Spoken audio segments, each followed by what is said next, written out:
The ballroom of the Grand Horizon Hotel looked like something from a movie that night. Crystal chandeliers hung from the high ceiling, glowing softly like small suns. Round tables covered in white cloth filled the wide hall, each decorated with tall glass vases and fresh lilies. Waiters moved carefully between guests, carrying trays of sparkling drinks and plates of warm food. Soft instrumental music floated in the background, gentle and polite, just loud enough to cover the hum of conversation. It was the annual celebration party of a large business company. Employees from different departments had gathered to celebrate a successful year. Some wore sharp suits, others wore elegant dresses. Laughter rose from different corners of the room. Glasses touched lightly in small toasts. People shared stories about big deals and long projects that had finally come to an end. Near the far side of the hall stood a black grand piano. It was polished so perfectly that it reflected the golden lights above it. Most people assumed it was only for decoration or for a hired musician who had played earlier during dinner. Now it sat closed and quiet, almost forgotten. Among the catering staff working that night was a young woman who kept mostly to herself. She wore the same uniform as the others, simple black trousers, a white shirt, and a small name tag pinned to her chest. Her hair was tied neatly at the back to keep it out of her face. She moved calmly and carefully, making sure no drink spilled and no plate tilted too far. She had worked many events like this before: weddings, corporate dinners, birthday parties for wealthy families. She had learned how to move quietly, how to smile politely, and how to blend into the background. Guests rarely looked at the staff for more than a second. Still, she noticed everything. She noticed how some executives laughed louder than everyone else. She noticed how a few younger employees stood nervously near the edges, trying to look confident. She noticed which guests were kind and which ones clicked their fingers when they wanted something. At one of the larger tables near the center of the hall sat a group of senior managers. They were relaxed now that the official speeches were over. Jackets were unbuttoned. Ties were loosened slightly. A few glasses of wine had already been emptied. One of them leaned back in his chair and looked toward the piano. "Strange they didn't bring back the pianist," he said casually. Another shrugged. "Maybe they thought recorded music was enough." The third man laughed. "How hard can it be to play something simple anyway? It's just pressing keys." A few of them chuckled at that. The first man grinned. "You should try then." No, the second replied quickly. "I don't want to embarrass myself." "Come on," someone added from the side. "It's just for fun." Their playful teasing continued. It was harmless at first, the kind of joking that fills empty space at parties. But then one of the younger managers glanced toward the catering staff walking nearby. "I heard one of the staff plays piano," he said quietly. "Really?" another asked. "Yes, I overheard someone earlier. Said she studied music before." The group looked around with new interest. The young woman with the tray had just finished placing glasses on a nearby table. She turned to leave when she felt several eyes on her. It wasn't unusual for guests to look at staff, but this time it felt different. The conversation at the manager's table had grown quieter. One of them raised a hand slightly to get her attention. She walked over politely. "Yes, sir? I heard you play the piano," he said, smiling as if it were a simple question. She blinked in surprise. "Not really," she answered quickly. "I mean, I used to learn a little." "A little?" he repeated with interest. "That's more than any of us." The others laughed. She gave a small polite smile, unsure where this was going. "It was a long time ago." "Well," another manager said, pointing lightly toward the piano, "why don't you play something for us? Just for fun." Her heart skipped for a moment. She hadn't expected that. "Oh no," she said gently, shaking her head. "I'm working tonight." "It will only take a minute," one of them insisted. "We're just curious." "It's only a casual dare," another added playfully. "Nothing serious." The word dare hung in the air. It was spoken lightly, but it made her chest tighten. She had not touched a piano in years. Not since her life had changed so quickly and quietly that no one at this party could even imagine it. The last time she had sat at one, she had been wearing a simple blue dress, preparing for an audition that she never got to finish. "I really shouldn't," she said again, keeping her voice calm. "There are other staff members waiting for me." One of the older managers at the table had been silent until now. He studied her face for a moment. Unlike the others, his expression was not playful. It was thoughtful. "You don't have to if you don't want to," he said gently. The others looked at him, surprised. "But," he continued with a soft smile, "sometimes small moments like this can make a night more memorable." She looked at the piano again. It seemed farther away than before. The room still buzzed with conversation. No one else was paying attention yet. "I haven't practiced in years," she admitted quietly. "That's all right," someone said. "We're not judges," another added with a grin. "And we promise not to fire you if you miss a note." They laughed again, but she noticed the older manager did not laugh. For a few seconds, she stood frozen between duty and memory. She thought of her father sitting in the small living room of their old apartment. He used to close his eyes when she practiced, not because he was bored, but because he wanted to feel the music more deeply. He used to tell her that when she played, the whole room felt bigger. But life had not stayed simple. Hospital bills had replaced music sheets. Evening rehearsals had turned into long work shifts. Slowly, without any dramatic goodbye, the piano had disappeared from her daily life. "I'll cover your section for 5 minutes," another staff member whispered as she passed by, having overheard part of the conversation. The young woman looked at her friend in surprise. "Are you sure?" She nodded. "Go," before they changed their minds. The managers were watching her closely now, not in a cruel way but with growing curiosity. She placed her tray carefully on a nearby service table. Her hands felt slightly cold. "All right," she said softly. "Just something short." A few of them clapped lightly as if the show had already begun. As she walked toward the piano, her steps felt heavier than they should. The sound of her shoes against the polished floor seemed louder in her ears. She became suddenly aware of how large the room was. Some nearby guests noticed the movement. A staff member walking toward the piano was unusual. Conversations slowed in that corner. She reached the instrument and stood beside it for a moment. The smooth black surface reflected her nervous expression. She gently lifted the lid. The inside strings shimmered under the lights. She pulled out the bench and sat down carefully. From the manager's table, someone called out lightly, "No pressure." A few guests laughed.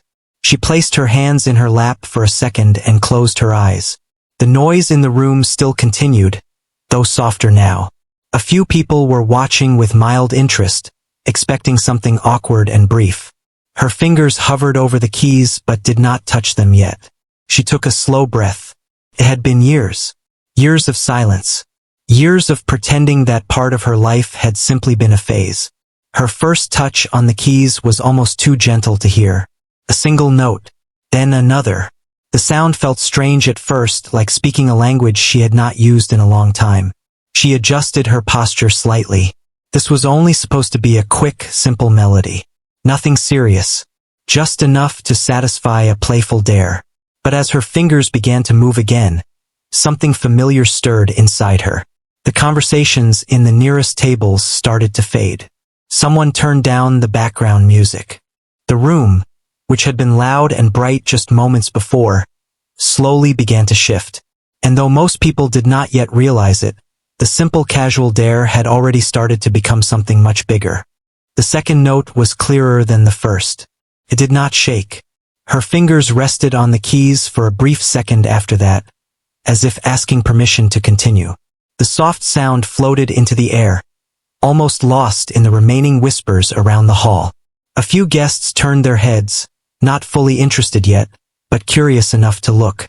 She swallowed quietly and pressed a third key, then a fourth. It was a simple melody in the beginning, slow, careful, almost shy. At the manager's table, one of the men leaned back with a playful smile, clearly expecting the moment to end soon. Another lifted his glass again, ready to return to his conversation. They had imagined a few random notes, maybe a mistake or two, and then polite clapping. But something changed within the first minute. Her shoulders, which had been tense when she first sat down, began to relax. Her breathing steadied. The small trembling in her hands slowly disappeared. The keys no longer felt foreign. They felt familiar. Her fingers moved again, this time with more confidence. The melody grew smoother, flowing gently from one note to the next. It was still soft, but it carried emotion. The kind that did not need to be loud to be heard. At a nearby table, a woman stopped mid-sentence.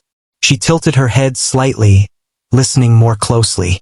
"Who is that?" she whispered. "I think she's one of the staff," someone replied quietly. The background music had been completely turned off now.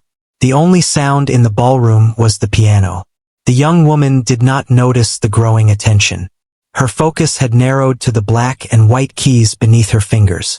The lights above reflected faintly on the polished surface, but she no longer saw the room. She saw something else.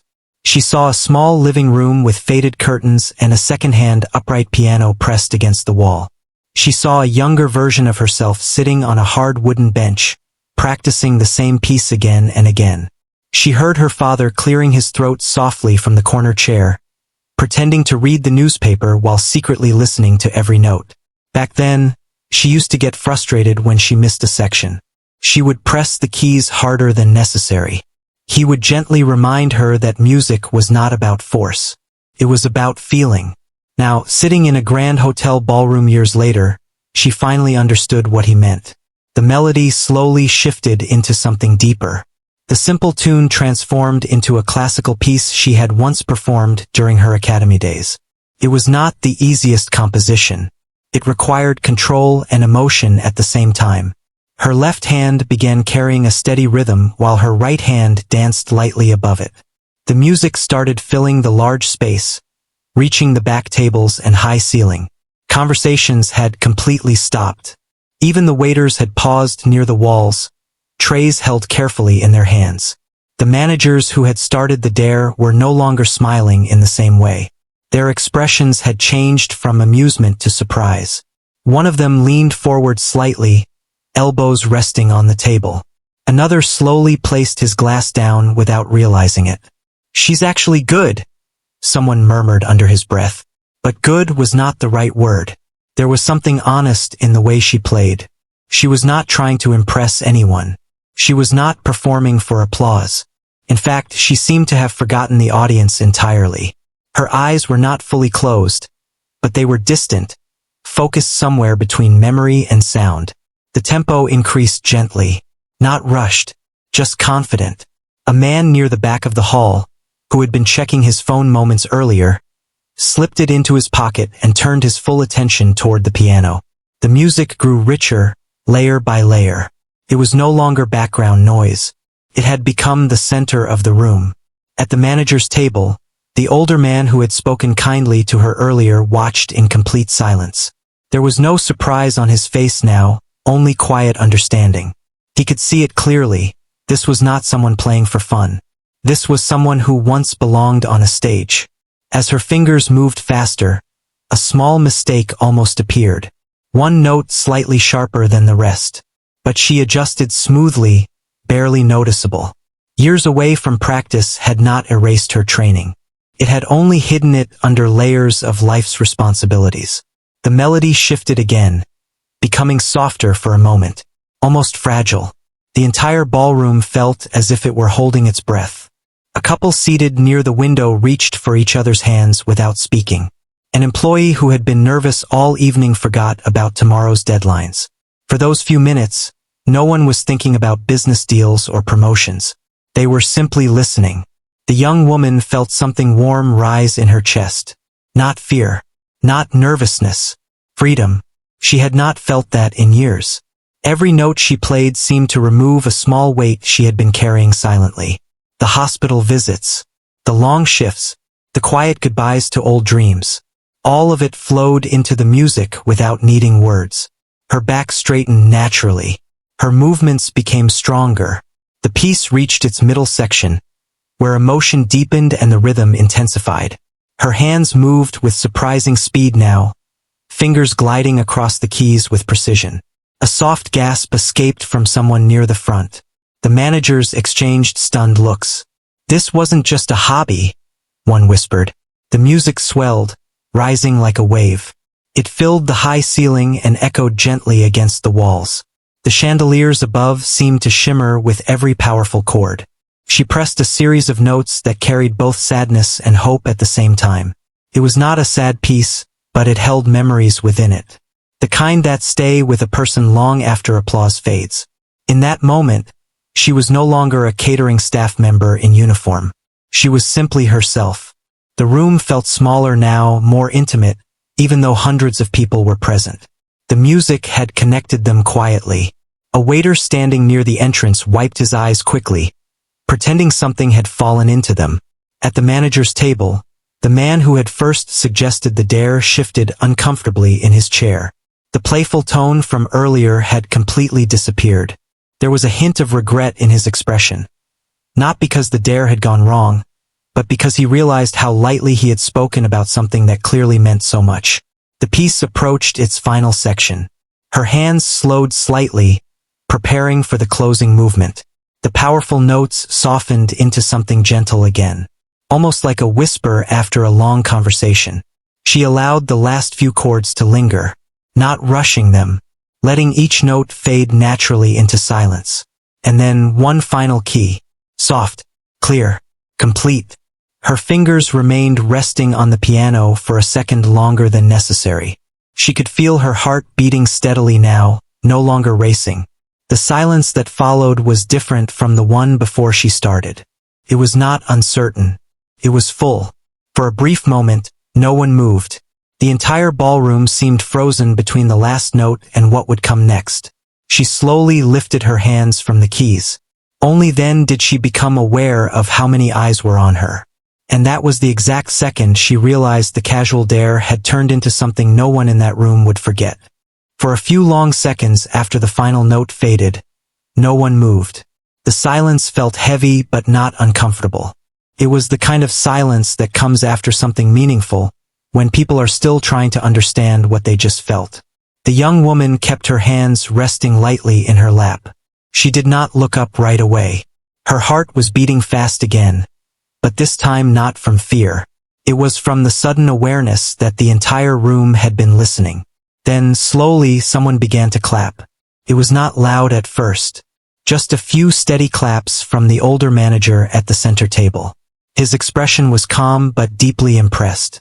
The sound of his applause seemed to wake everyone else. Within seconds, the whole ballroom filled with clapping.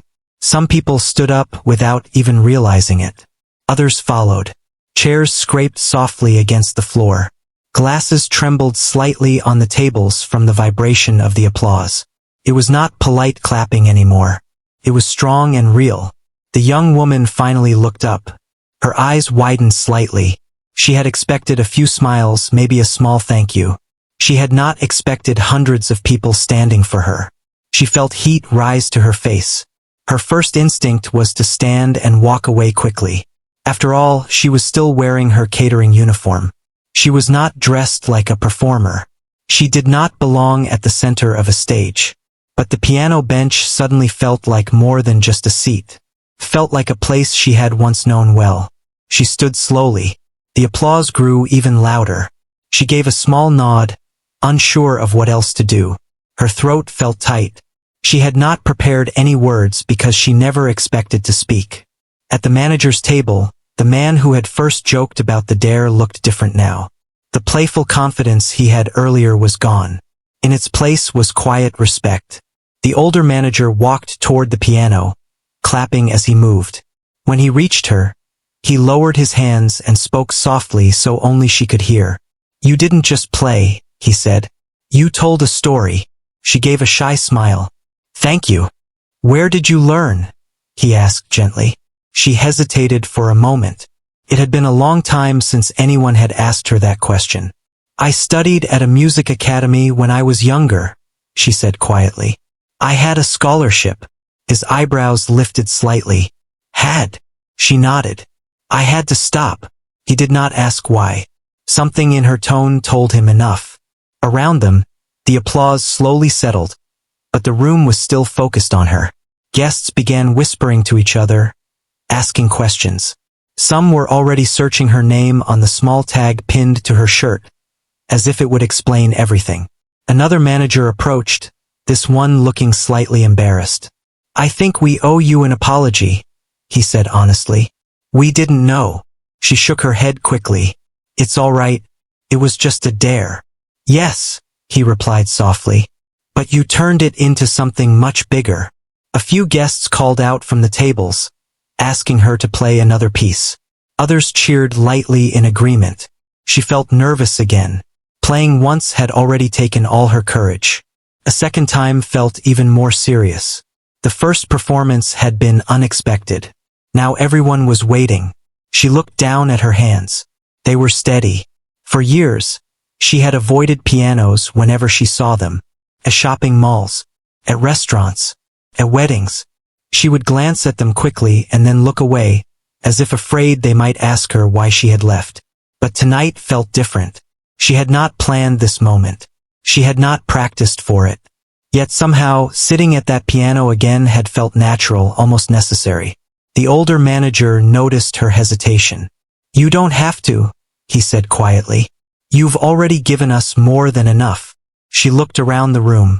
People were not smiling in a mocking way. They were not laughing. They were waiting with genuine interest. Even the staff members near the walls were watching her with quiet pride. Her friend from the catering team gave her a small, encouraging nod. She took a slow breath. "All right," she said softly. "One more." A soft cheer rose again, but it quickly faded as she sat back down at the bench.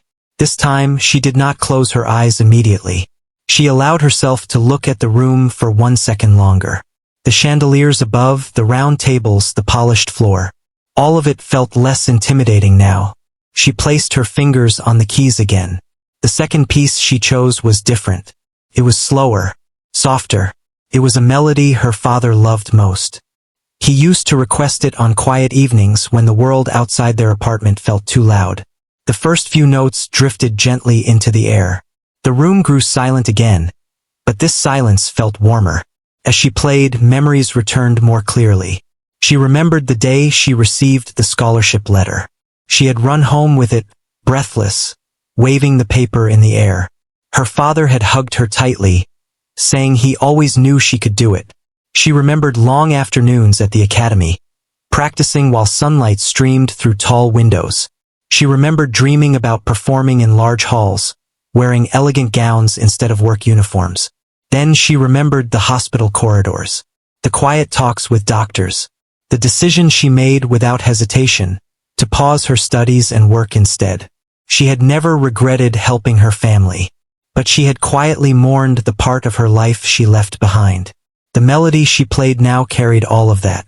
It was not dramatic or loud. It was honest. Some guests closed their eyes while listening. Others leaned forward, elbows on the table, as if afraid to miss a single note.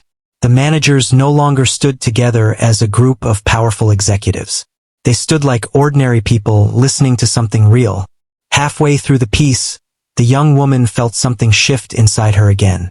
Not just confidence this time, possibility. For years, she had told herself that music belonged to her past. That chapter was closed. She was practical now, responsible, focused on surviving each month.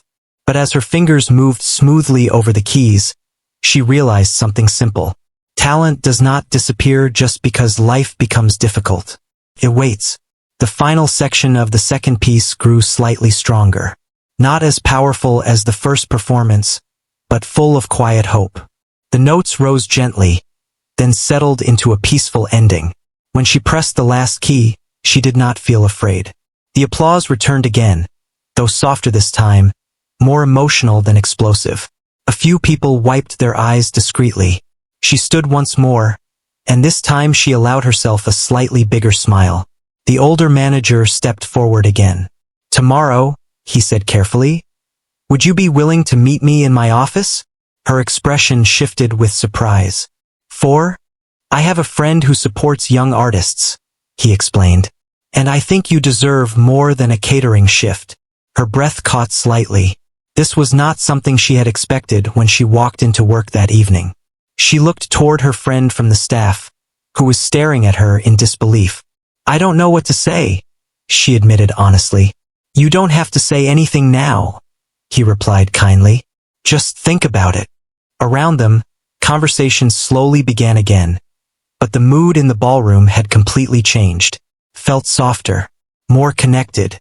The casual dare that started as a joke had uncovered something no one in that room had predicted. As she stepped away from the piano, guests stopped her gently to say thank you. Some asked how long she had been playing. Others simply shook her hand. For the first time in years, she did not feel invisible. She returned briefly to her service table, but even holding the tray felt different now. She was still the same person wearing the same uniform, yet something inside her had shifted. She glanced once more at the grand piano across the room. Earlier that night, it had looked like a reminder of what she lost. Now it looked like a door she might be able to open again. And as the celebration continued around her, one simple thought stayed in her mind. Maybe that dare was not random after all.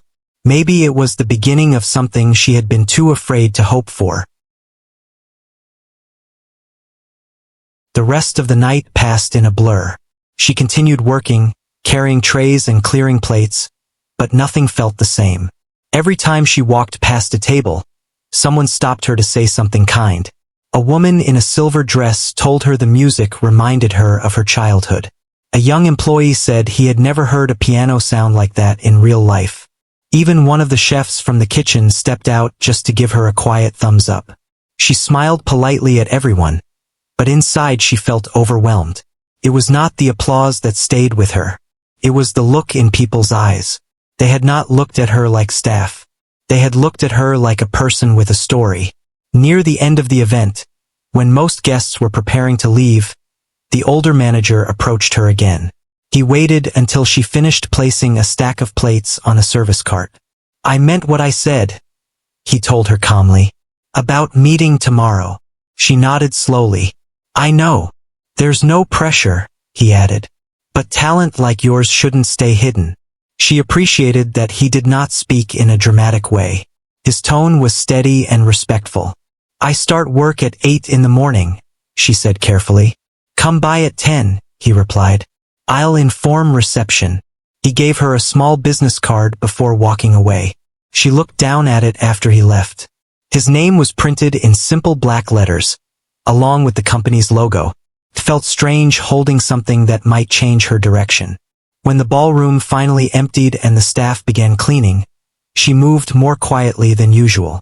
Her friend from the catering team stayed close to her. "Are you going?" her friend whispered while stacking glasses. "I think so," she answered. "You have to," her friend insisted gently. "You've worked too hard for too long." She did not respond immediately. Responsibility had been her daily routine for years. Risk felt unfamiliar. Later that night, after she returned home, she placed the business card on the small wooden table beside her bed. The room was simple: a narrow bed, a small cupboard, and a window that faced a quiet street. It was not much, but it was peaceful. She sat on the edge of her bed and stared at the card for a long time. Part of her felt excited. Another part felt afraid. What if tomorrow brought disappointment? What if it was only a polite offer that led nowhere? What if she was not as good as people thought? She lay down but did not fall asleep easily. Her mind replayed the sound of the piano again and again. The feeling of the keys under her fingers. The silence of the room before the applause. Around midnight, she finally drifted into light sleep. The next morning arrived faster than she expected. She dressed in her usual simple clothes, not her catering uniform this time. A light-colored blouse and dark trousers. Nothing fancy. When she reached the company building at 10, the entrance felt different in daylight. Bright glass walls reflected the city outside. Employees moved quickly through the lobby, holding coffee cups and folders. She approached the reception desk with steady steps.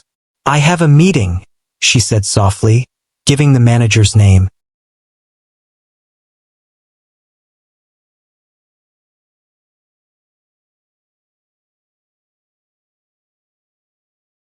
receptionist checked her computer and nodded. You can go up. 15th floor. Her heartbeat quickened slightly as she stepped into the elevator. She had worked events for the company many times but had never entered as a guest. When the elevator doors opened, she found herself in a quiet hallway with soft lighting and framed artwork on the walls. A secretary greeted her warmly and led her into a large office. The older manager stood near the window, looking out at the city below. He turned when he heard her enter. I'm glad you came, he said with a genuine smile. Thank you for inviting me, she replied. He gestured for her to sit. For a moment, there was silence, but not uncomfortable silence. Felt like he was choosing his words carefully. I made a call last night, he began, to someone I trust, a friend who supports musicians. He runs a small foundation that helps talented people who had to pause their careers. She listened closely, barely blinking. He watched a short recording from the event, the manager continued. One of the guests filmed a part of your performance. Her eyes widened slightly. Someone recorded it? Yes, it's already being shared within the company. A mix of surprise and nervousness filled her chest. She had not expected her private moment to travel beyond that room. He wants to meet you, the manager said simply. She did not know what to say. Not for a contract. Not for pressure, he added quickly. Just a conversation. To understand your story and see how he might help. She looked down at her hands resting in her lap. Why? She asked honestly. There are many talented people. Yes, he agreed. But not everyone carries their music the way you do. His words were simple, but they felt heavy with meaning. She hesitated before speaking again.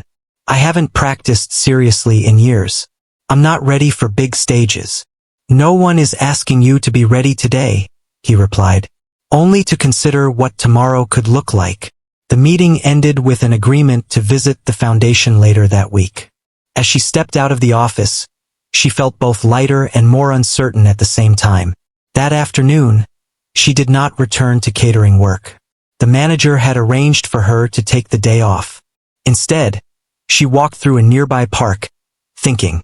Children were playing near a fountain. An elderly man fed birds on a bench. Life around her moved normally, as if nothing had changed. But something had changed.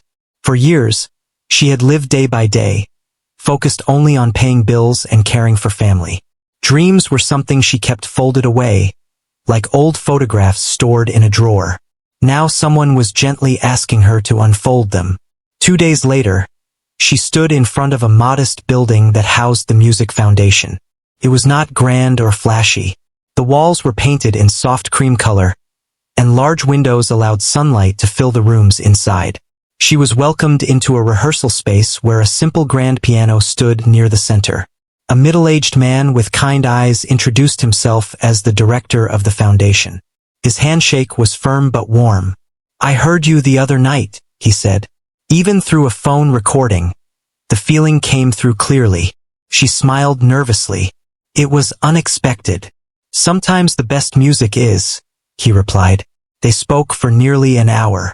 She told him about her scholarship years ago, about her father's illness, about leaving the academy without finishing her final program.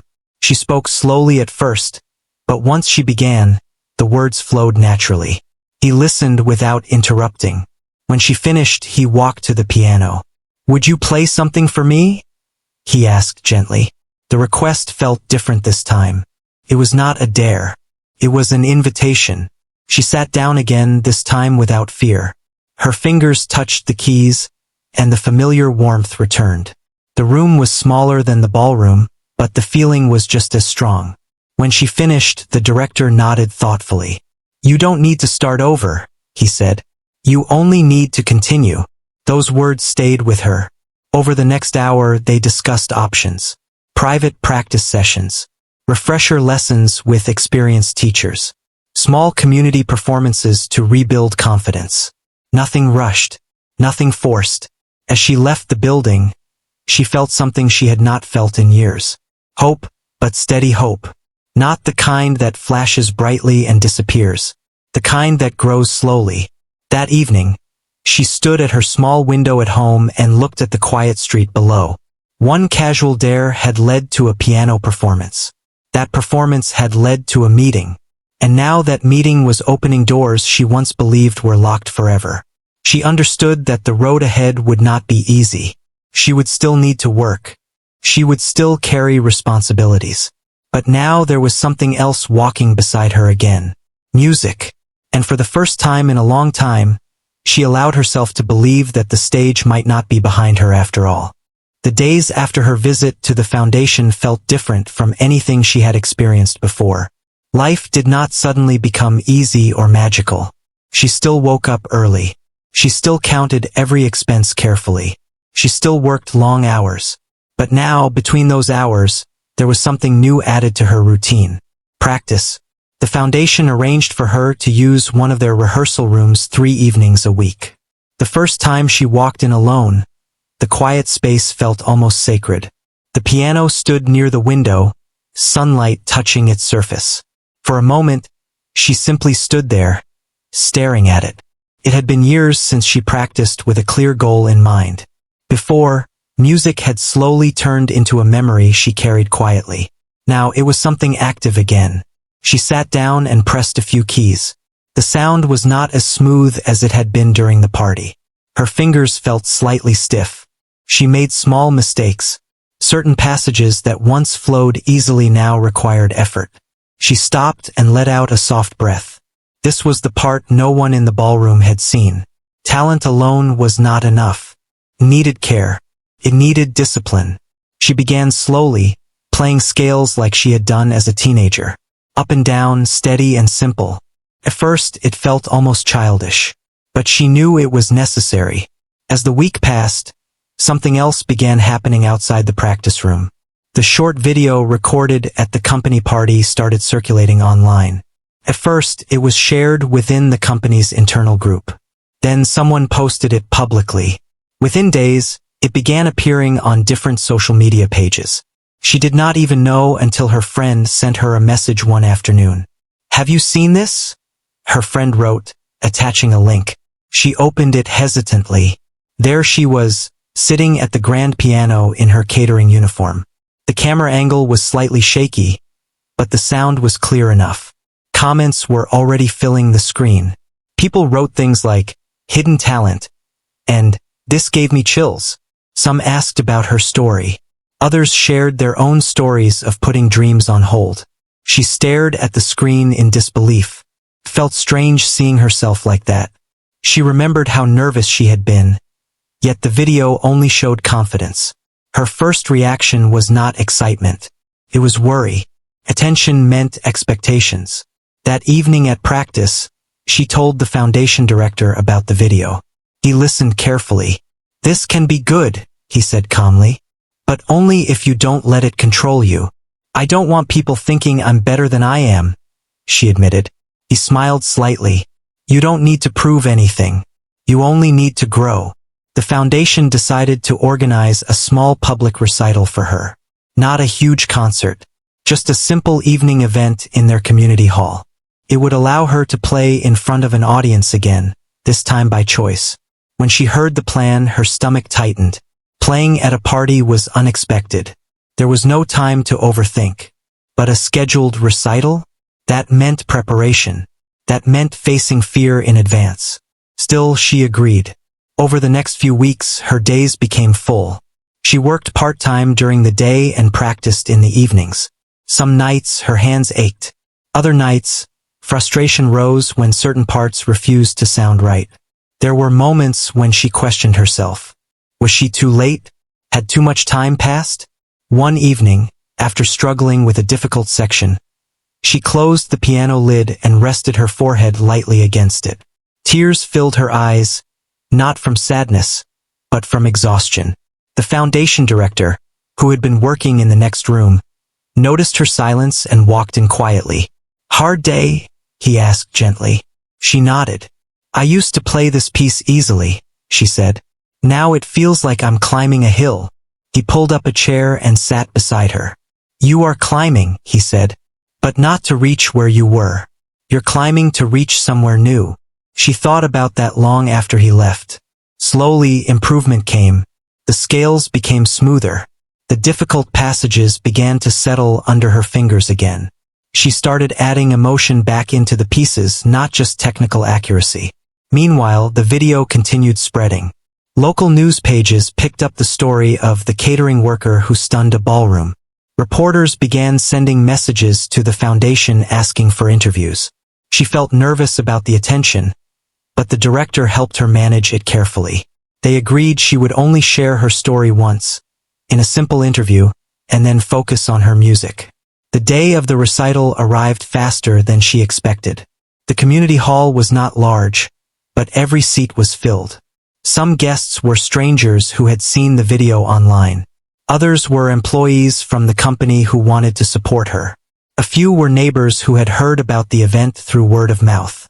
She stood backstage, listening to the soft murmur of the audience. Her hands felt cold again, just like the night of the party. This time, there was no dare pushing her forward. No surprise moment. Only her own decision. She took a slow breath. She remembered the small living room from years ago. She remembered her father's quiet smile. She remembered the night at the hotel when everything shifted. A volunteer gently signaled that it was time. She walked onto the stage.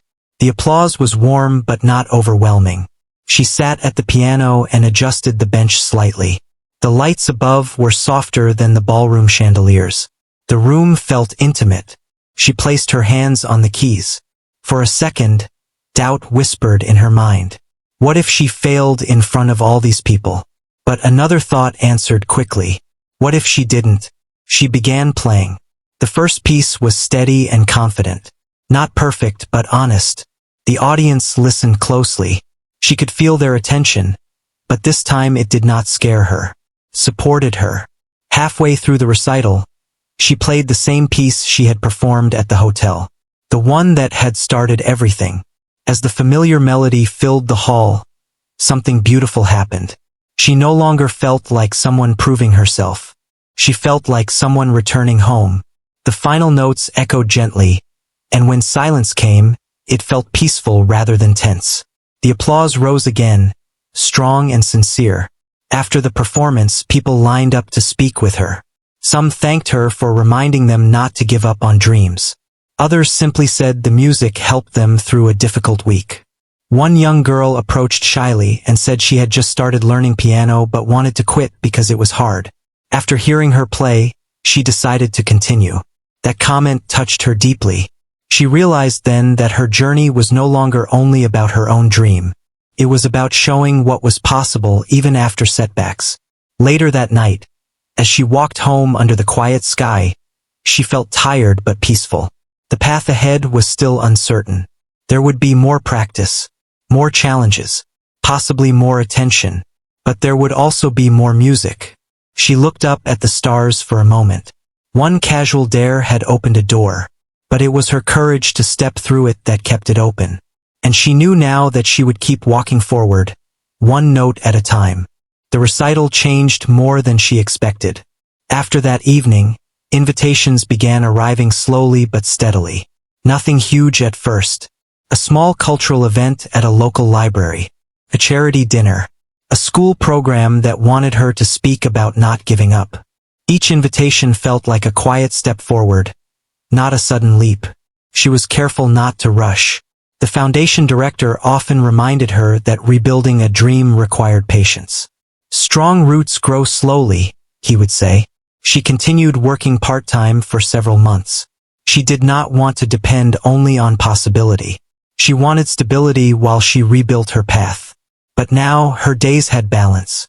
Work in the morning, practice in the afternoon, performances on certain weekends. Her confidence grew, but so did her awareness.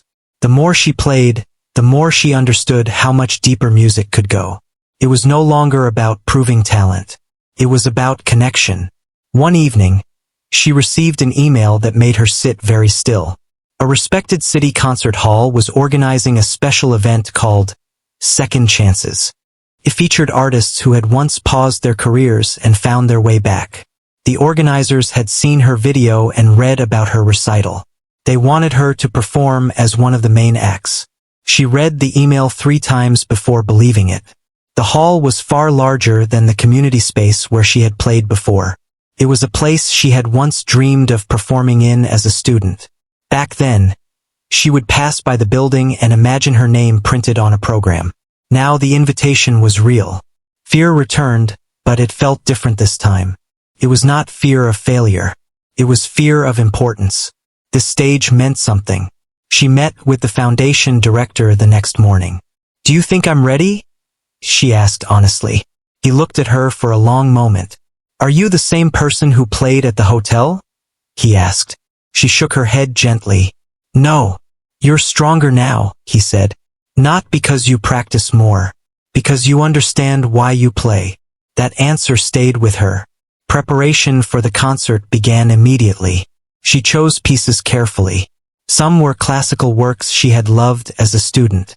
Others were softer, personal melodies that reflected her journey. Practice sessions became longer and more focused. There were days when frustration returned. Difficult passages still tested her patience. But she handled them differently now. Instead of doubting herself, she treated mistakes as part of growth. The night of the concert arrived with bright city lights and cool air.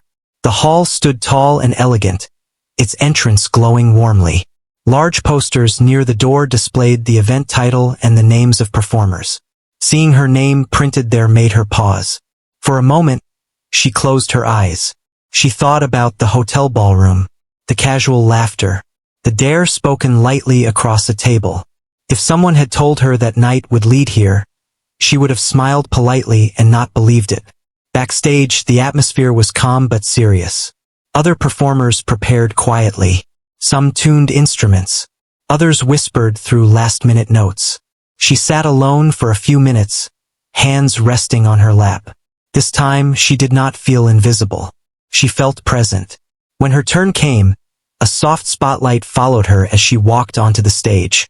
The audience was larger than any she had faced before. Rows of people filled the hall from front to balcony.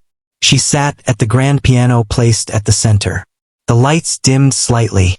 She placed her fingers on the keys. The first piece began gently, almost like a conversation. The sound traveled smoothly across the hall. The acoustics were clear and rich. Every note felt alive. As she played, she did not think about views, videos, or expectations. She thought about the simple truth that had guided her back to this place. Music had always been part of her. It had waited patiently while she handled life's storms. The second piece carried deeper emotion. It told a story without words. A story of pause and return, of doubt and courage. Halfway through the performance, she noticed something beautiful. The audience was completely still, not restless, not distracted, listening. She remembered her father again, sitting quietly in that small apartment, eyes closed. She imagined him somewhere in the crowd, proud and calm. When she reached the final piece, she allowed herself a small breath before beginning. This one was new. She had worked on it quietly over the past months. It blended classical structure with her own soft melody woven inside. It represented everything she had learned. That dreams can bend but not always break. That talent can hide but not disappear. That one small moment can change direction if courage meets opportunity. The final notes rose slowly, then settled into a peaceful ending. Silence filled the hall. Then applause came. Not sudden and explosive but deep and steady. People stood one by one, clapping with genuine appreciation. Some smiled. Some wiped quiet tears. She stood and bowed gently. In that moment, she did not feel like someone who had made it. She felt like someone who had returned to herself. After the concert, many people approached her. A music teacher asked if she would consider mentoring young students. A community center invited her to host small workshops. A local newspaper requested an interview. But the most meaningful moment came when a young catering worker from the event staff approached her shyly. "I work at events like you used to," the young worker said softly. "I play guitar, but I stopped because life got busy." She smiled warmly. "Don't stop," she said simply. "Even if you play only for yourself, Don't stop. Walking out of the hall that night, she looked up at the sky again, just like she had after her first recital. The stars seemed brighter, or maybe she was just noticing them more. Her journey was not perfect. It did not erase the hard years. It did not remove responsibility. But it gave her something steady, purpose. Weeks later, she returned to the same hotel ballroom where everything began. This time, she was invited as a guest performer for the company's next annual celebration. When she walked inside, the chandeliers looked exactly the same. The tables were arranged in neat circles, and in the corner stood a grand piano. The managers who had once laughed warmly greeted her with respect. The older manager who had first believed in her shook her hand proudly. When she sat at the piano again, she smiled to herself. One casual dare had brought her here once before, but tonight she did not need a dare. She began playing, and the music filled the room once more. Only now, everyone knew that what they were hearing was not an accident. It was the sound of someone who chose to believe again. And that performance, like the first one, became something no one in that room could forget.